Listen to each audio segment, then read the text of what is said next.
offense hasn't been like really, really bad. It hasn't been brutal. It hasn't been... well, listen, I'm going to give this a shot, okay? Good morning to you. Good Thursday morning. I'm Dejan Kovacevic of DK Pittsburgh Sports. This is Daily Shot of Steelers. It comes your way bright and early every weekday. If you're into hockey and or baseball, I also cover the Penguins and Pirates and offer daily shots on those two teams as well. And it was the first day in pads at training camp. It was physical. It was, you could see it written all over the athletes' faces, challenging. And it was a slog for the offense, with the notable and noteworthy exception of winning the 7-shots drill early by a 4-3 count when Aaron Rodgers made a gorgeous touch pass to DK Metcalf, who ran a precision route in the back of the end zone. Most of what would be seen on the afternoon were the defenders. They were the ones wearing yellow, spending way too much time in the offense. Those were the guys wearing white, the offensive backfield. And that in turn blew up pretty much everything. So whether it was Rodgers getting rushed out of the pocket, which you really don't want to see, or Mason Rudolph getting what passes for a sack in these drills, you don't actually take the quarterback down, but Mason acknowledged that he'd been sacked and stopped the play. Or if it was Caleb Johnson getting pounced on, and I mean pounced, like with the snap of the ball by Nick Herbig coming off one edge. Joey Porter making not one, but two big TFL hits on the far sideline from where I was standing. One on Johnson, one on Jaylen Warren. That was the way that a lot of it played out. So what you couldn't do, even though I know in my case that I wanted to, was to evaluate certain individuals. Like I wanted to see a lot of Johnson. And I did, but I saw him on broken plays that had nothing to do with him. I wanted to see utilization of multiple tight ends, multiple wide receivers. Didn't happen because everything just kept going poof. Now, it's easy to say, on one hand that the defense is looking really, really good. Certainly the defense is looking way, way, way ahead of the offense. And even though that tends to be the case in most training camp settings, you'd never really want to see it skew this far. So, what do I have to say about the offense on this Thursday, July 31st? Well, it's this. Just chill, okay? Chill. It's not going to be like this. It's probably not going to be anything like this. In fact, if you get right down to it, the offense might benefit from this sort of thing. So let me start with one explanation and then offer a few mild positives to maybe cancel some of the rest of this out. The explanation thing is that almost everything that happened to hurt the offense came off the edges. The Herbig crash, as I mentioned, off the edge. Both of the Porter rushes, off the edge. A lot of the other pressures, off the edge. The sack that I just referenced, off the edge. So is the offense responsible for stopping these kinds of things? Yeah, of course. Can the offense adjust? Can Arthur Smith adjust? Can the players adjust and do a better job of picking up these guys coming up to the line of scrimmage, even when it's really unpredictable, like it being Porter? Porter's not done that very much in his first couple of NFL seasons. Sure, I mean, you can keep more tight ends in. You can reset everyone's mind frame to more blocking and less route running. You can try, and I'm going to be honest with you here, I'd be both surprised and disappointed if that doesn't begin this very morning when the team practices again, to just go at the defense physically. That really didn't occur yesterday. You can try to just put all your beef out there, almost like a goal line looking offense, and say, listen, we saw what you did yesterday. We respect it, but we're here too. As it was, the one player on the offensive side who seemed to be operating with the biggest chip on his shoulder was the smallest guy in Calvin Austin, and that can't be the case. You're going to get yourself this big bruising offense. They'd better have the big bruising mentality. They say they do, but let's see it. Otherwise, I saw good things from Rodgers. I mentioned the pass to Metcalf. I saw continued good touch on all but really one awful pass that he made. I also saw, for the first time, the legs get moving when he was feeling some heat. And while you don't want to see that as a team, it's nice to see it in camp. It's nice to know that he can, really flee if he needs to. He didn't make a particularly great pass off of that unwanted rollout, but he got out of there. He didn't, perish. I liked Warren, but then I always like Warren. I liked a couple of things that I saw from Johnson, also out of the backfield. One was that he fell down, and I mean just fell down forward for 5 yards after not getting much of a hole up the middle.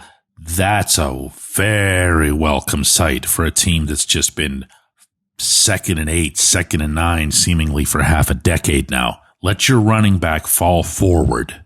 I mentioned Cal and all his energy, Metcalf and his touchdown.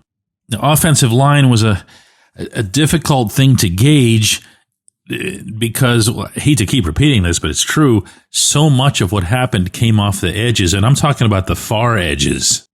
It's not like they were just taking advantage, for example, of Calvin Anderson filling in at left tackle for Broderick Jones, and Troy Fautanu acquitted himself really well.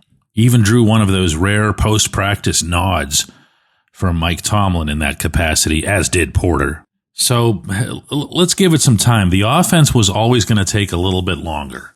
Rodgers, this is actually kind of funny, but he conceded in the morning before the practice that he was still picking up a lot of the offense. He was still having Zach Frazier fill him in on some things that he should be anticipating. So let's let it play out more than a single day in pads. All I'm saying. When we come back, J1Q. This segment of Daily Shot is brought to you by our good friends at Mike's Beer Bar. They're located on Federal Street, directly across from PNC Park. Mike has more than 500 beers on tap, including from more than 50 local breweries. Stop in and say hello. Tell Mike we sent you. Mike's Beer Bar.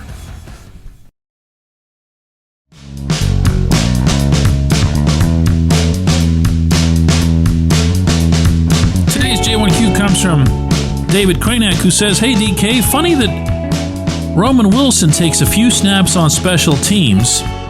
And today's J1Q comes from Eli, who says, "Hey DK, I promise I'll tie this back, but I've been coaching goalkeepers in soccer for about 8 years now, and one issue that can arise in training is when the shooters are too good. The shots can be almost impossible to get to. Do you think there could be any issues in the Steelers' offensive development because they're going against some of the best unicorn-like defensive players and units in the world?"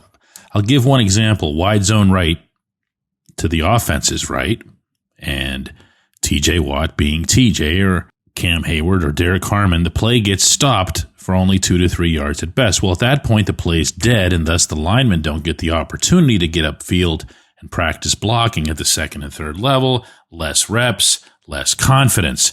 So at the end of the day, does iron sharpen iron and everyone gets better? Or now here's what I've got, Eli. First off, I love the goalkeeper parallel, because for anybody who doesn't know, regardless of what age group you're talking about here, the soccer nets are always the same size. So if you have shooters who are great, in particular longer range shooters, you render everything else moot because they're just going to kick the ball over everybody's head. I do see there being an iron sharpening iron element to this, though. I really do. I referenced simple schematic adjustments in the opening segment, but to take that further, to talk about player versus player, here, let's give examples since we can actually report on these practices that we're seeing. In training camp, there was a drill in which quarterbacks were throwing to wide receivers, running a fairly straight route in simple man-on-man coverage. One of these had DK Metcalf against Joey Porter Jr. DK makes one little move, extra move, about 10, 15 yards down the left sideline, and just busts off. And Rodgers just lays it up for him. I mean, happy birthday. It's just sitting there waiting for him about 5 yards shy of the end zone. Of course, he completes that for a touchdown. And Porter was fried. Porter had nowhere else he could go. There was nowhere to hide, and he'd had himself a really, really, really good practice to that point. Will he get better for that? I think he will. Will he be more prepared when the Steelers are facing, a Justin Jefferson type? I don't know that he'd be the one getting that assignment, but you get the idea. I really, really believe that he will, because there's no other way to replicate that. There's no other way to replicate that exact scenario on a football field. You can't do it in the video classroom. You can't do it in walkthroughs. The only way it can happen is if you have a Metcalf there, right there, doing that to you. Here's another one, only the battle went in the other direction.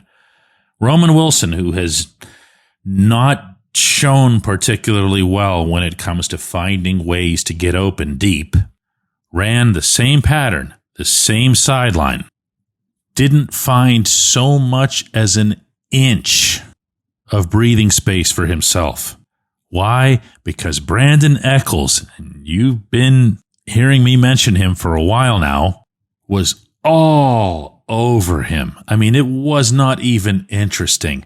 And by the time the ball gets there, and I really think that in a regular game, the ball doesn't even get thrown, Eccles emphatically does some terrible thing to the ball to swat it well out of the field of play, and then turns around and screams just this primal utterance back toward the line of scrimmage.